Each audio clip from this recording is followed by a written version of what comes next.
Hi, thank you so much, Pastor Mike. I have two questions for you, if it's okay. Okay.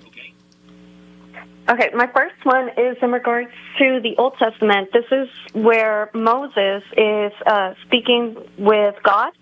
Okay. I'm trying to understand this, and I guess in the what is the apologetics answer in regards to why does it seem like God is throwing a tantrum whenever he gets angry with the people, and he says he's going to destroy them, but then Moses intervenes and has to remind God, there's like, no, wait, don't do that. Because from a skeptic's perspective, they made, even before Christ, I would look at that too and be like, okay, that's kind of weird. But there will be a lot of people who will refuse to worship God or even acknowledge Him because they look at that passage as in, why do I want to serve a God that's throwing a tantrum and has to be reminded of not to do this? So that's my first question. Okay, let me deal with that before we ask the second one. In the scriptures, I'm thinking of passages like Romans chapter 15, when it talks about the Old Testament, it says, whatever was written in former days was written for our instruction.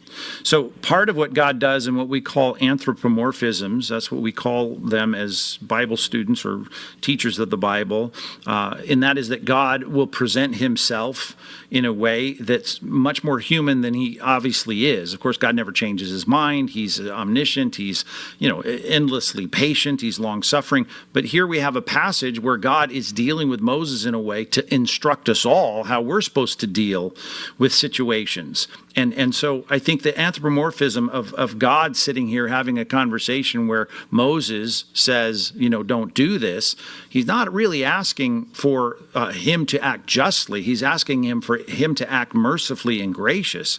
Because frankly, if we read the text of what happened from the Exodus in Exodus 12 all the way to the end of the Pentateuch, these people are rebellious, they're complainers, they are entitled brats in so many ways, and God has every right in His indignation, and let's call it that, right? His indignation. He's rightfully angry at them to destroy them. And instead, here's Moses who stands in the gap, and he ends up having a prayer, if you will, a statement of pleading for mercy.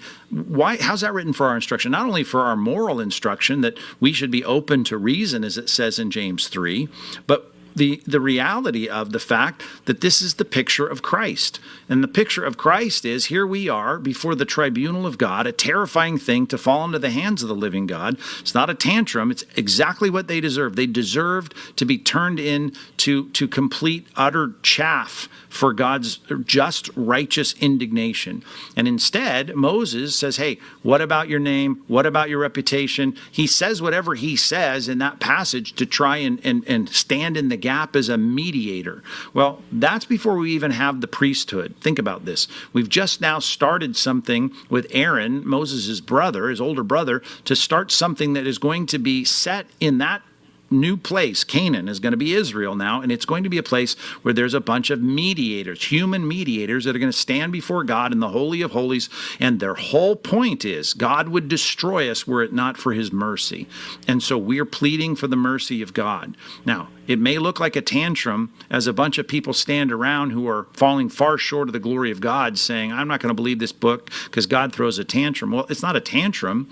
I would hate to say anyone's going to call the judgment of the great white throne a tantrum. They're not. They're going to say, this is what I deserve. I deserve exactly where God wants to assign me. But Christianity, right? The whole point of a mediator is that we have the ultimate mediator, the Son of Man, who comes and stands between God, a righteous, indignant God about our sin, and pleads with us and gives us mercy.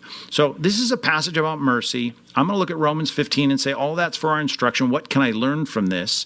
And when I look at God putting Himself in some kind of human dialogue and negotiation with Moses, who, by the way, God was angry at Moses for not even wanting to go and be the representative to say to Pharaoh, let my people go. And God showed him mercy. And now he's asking God to show mercy for the people.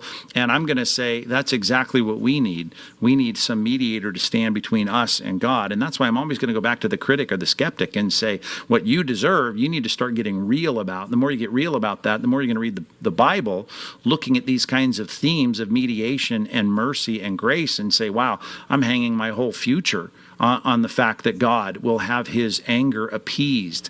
The New Testament word is propitiation, that it'll be appeased, it'll be satisfied.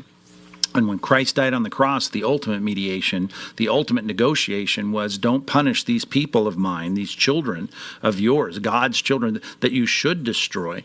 But I'm going to say it's finished. I'm going to take the mediation of all of that upon myself. So it's a great instructive passage, even though it may make God look like he's, a weak, negotiating, angry God.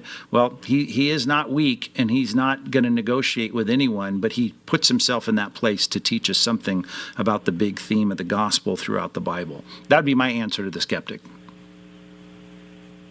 Okay, thank you so much. Okay, that's beautiful. Okay, next question. Second question. Yeah.